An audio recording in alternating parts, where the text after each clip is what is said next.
English Practice Part 1. Hey, I heard you're heading out of town again. How long is this business trip supposed to be? Yeah, I'll be gone for about a month this time. My company's opening a new branch in Singapore, and I've been assigned to oversee the initial setup. A whole month? That sounds exciting, but also kind of exhausting, doesn't it? It definitely will be, especially with all the back-to-back meetings and the time zone difference, but I'm looking forward to the experience. Are you going alone, or is your team traveling with you? A couple of colleagues are flying out next week, but I'm going ahead to finalize a few contracts and meet with the regional director. I imagine you'll be super busy the whole time you're there. Yeah, most days are already scheduled from morning till late evening, but I'm hoping I can sneak in a bit of sightseeing on the weekends. You should. Singapore's beautiful. Have you ever been there before? No, this will be my first time, so I'm trying to read up on the culture and local customs to avoid any unintentional faux pas.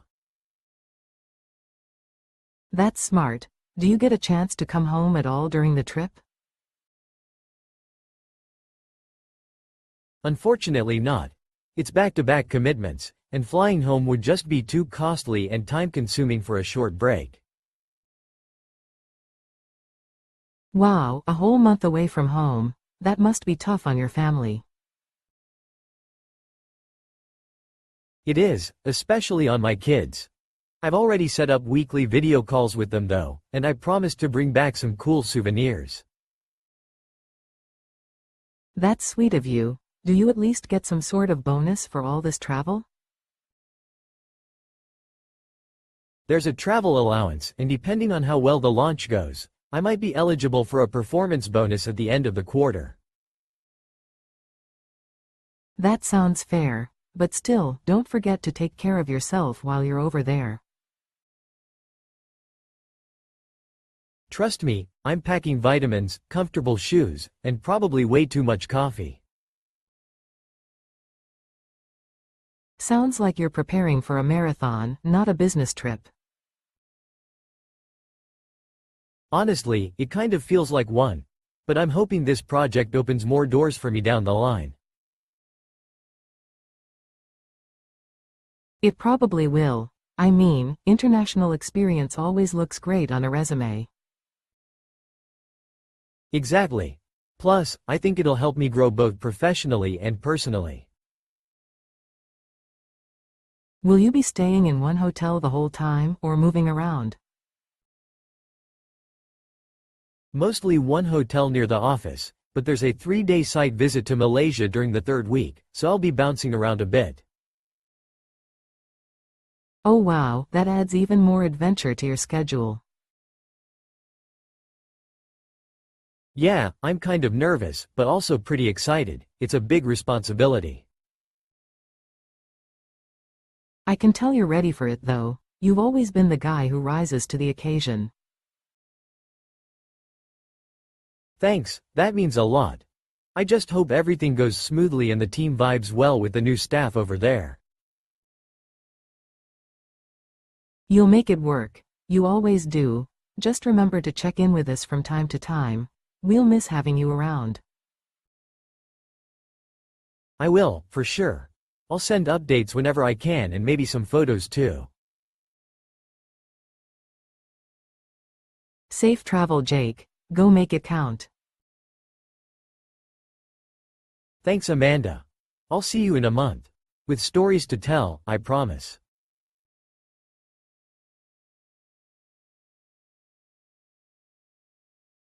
English Practice Part 2. Good evening. Welcome to the Garden Bistro. Do you already have a reservation or would you like to be seated now? Good evening. We don't have a reservation, but we were hoping you still had a table for two available. Absolutely, we still have a few tables left.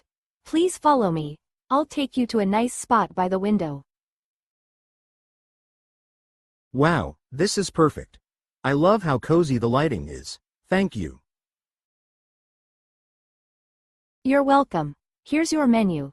Can I get you started with something to drink while you take a look? Yes, that would be great. I'll have a glass of iced lemon tea, and my friend will go with a sparkling water, please.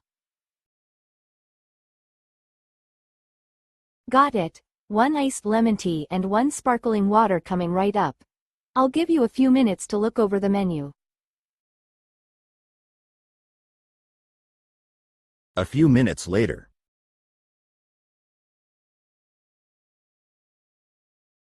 Are you ready to order, or would you like a few more minutes? I think we're ready now. I'd like to start with the creamy mushroom soup as an appetizer, please.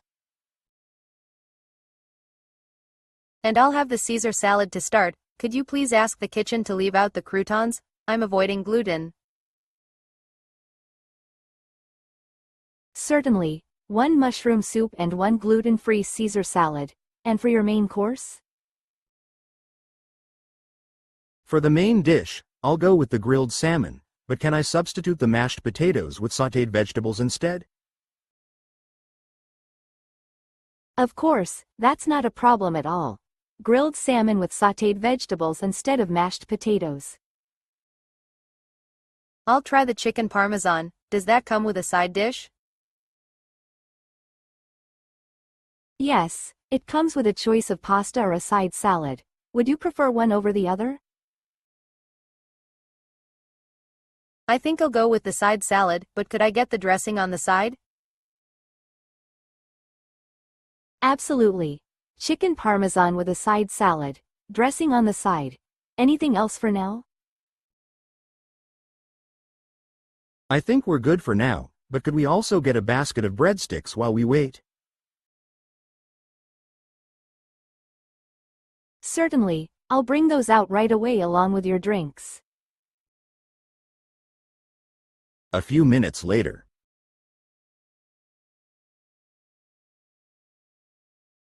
Here are your drinks and your breadsticks.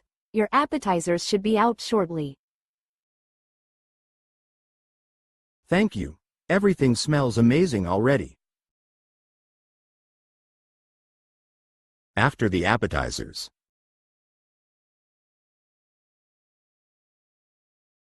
How is everything so far? Is the food to your liking? Yes, the soup is absolutely delicious. It's rich but not too heavy, just perfect. And the salad is great. Thanks for remembering to leave out the croutons. I'm glad to hear that. Your main dishes should be ready soon. I'll check with the kitchen for you. Later.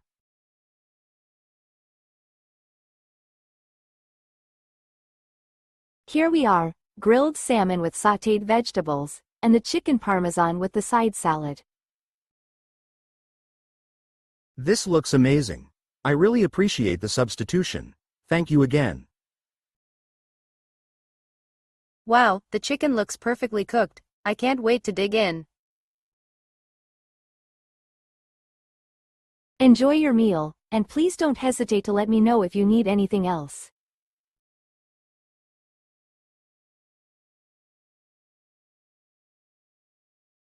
English Practice Part 3. I've barely slept these past few nights, just thinking about the Viva. What if I freeze up and forget everything I've written in my dissertation? Come on, James. You've worked on that paper for months. You know it inside out, even if your nerves are trying to convince you otherwise. But what if the examiners ask something completely unexpected? Something I've never even thought about. That's what preparation is for. And even if they do throw in a curveball, they're not trying to trick you. They just want to see how you think on your feet. Easy for you to say. You passed yours with flying colors. I feel like I'm going to mess this up and embarrass myself completely. Believe me, I was a nervous wreck the night before mine, but once you sit down and start talking about your work, it gets easier by the minute. I keep imagining the worst-case scenario, me stumbling over my words, sweating, and forgetting my main arguments entirely. That's just anxiety playing tricks on you. You've got this. You've spent hours rehearsing your presentation and refining your arguments. I know, but sometimes it feels like it's never enough. Like no matter how much I prepare, I'll still come up short.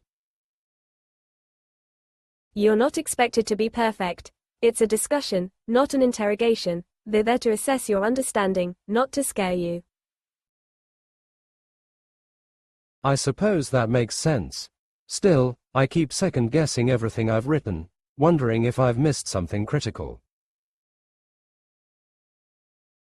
It's natural to doubt yourself before something big, but don't let that doubt overshadow all the effort you've put in. Do you think I should reread all the sources again, just to be safe? No need to overdo it now. Trust in what you've already learned. At this stage, rest and confidence are more important than cramming. Maybe you're right. I guess the fear of failing is just getting the better of me. Failing isn't even on the cards, James. Not with the amount of work you've done. You're well prepared, articulate, and passionate about your topic. Thanks, Liv. I really needed to hear that right now. Anytime. And remember, if they challenge your ideas, that's a good sign. They're engaging with your work, not rejecting it. I hadn't thought about it like that. I always assumed questions meant I'd done something wrong. Not at all. It means they're interested. It's your opportunity to show them that you can defend your position and think critically. I suppose I just need to shift my mindset and see it as a conversation, not a test. Exactly. Talk to them as if you're explaining your work to someone genuinely curious, not someone out to find fault. That does sound less terrifying when you put it that way. And don't forget, they've been in your shoes before. They understand what it's like to be nervous about a Viva. That's true. I keep forgetting they're human too. Take a deep breath, get some rest tonight, and walk in tomorrow knowing that you deserve to be there. You know what? I think I needed this talk more than I realized.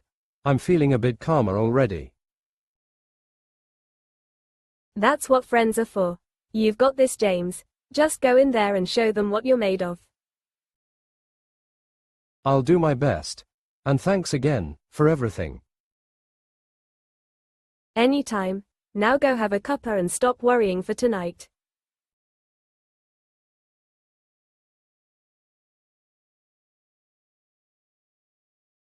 English Practice Part 4. Hi, Mr. Sanders. I hope I'm not catching you at a bad time, but I really need to talk to you about something important.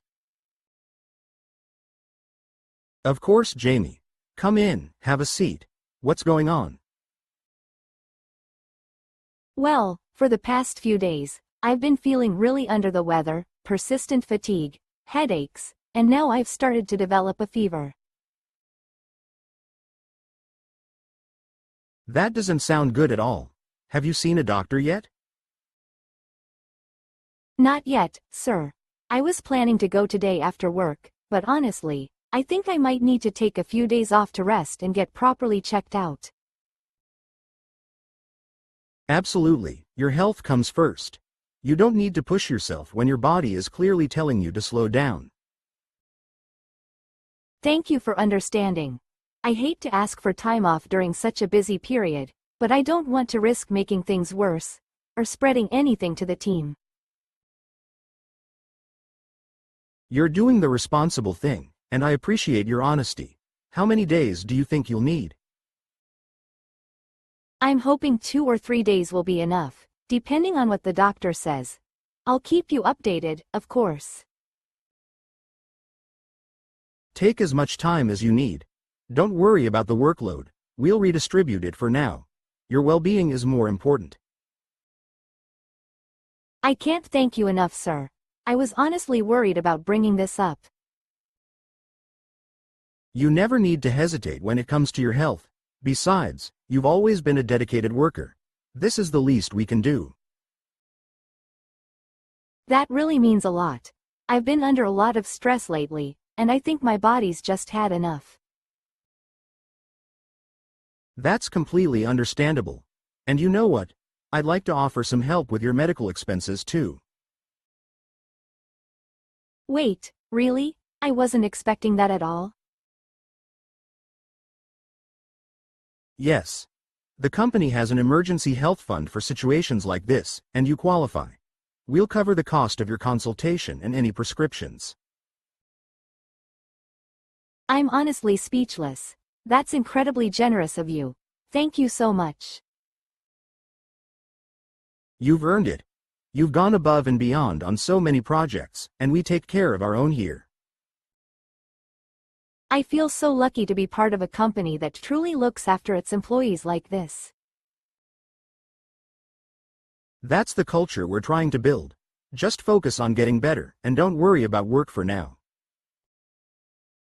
I'll head to the clinic today and send you any necessary medical documents as soon as I can. No rush. Just let HR know, and they'll help you with the paperwork for the medical reimbursement. Okay, I will. Thank you again for being so understanding and supportive. Of course. And if there's anything else you need, transportation, extra time off, anything, just let me know. I really appreciate that. I'll keep you posted on how things go after my appointment. Please do. Take care of yourself, Jamie. We'll be here when you're ready to come back. Thanks again, Mr. Sanders. I'll do my best to recover quickly. Don't rush. Health first.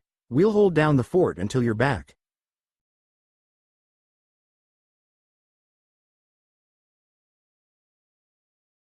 Please subscribe, like, share and comment. Thank you.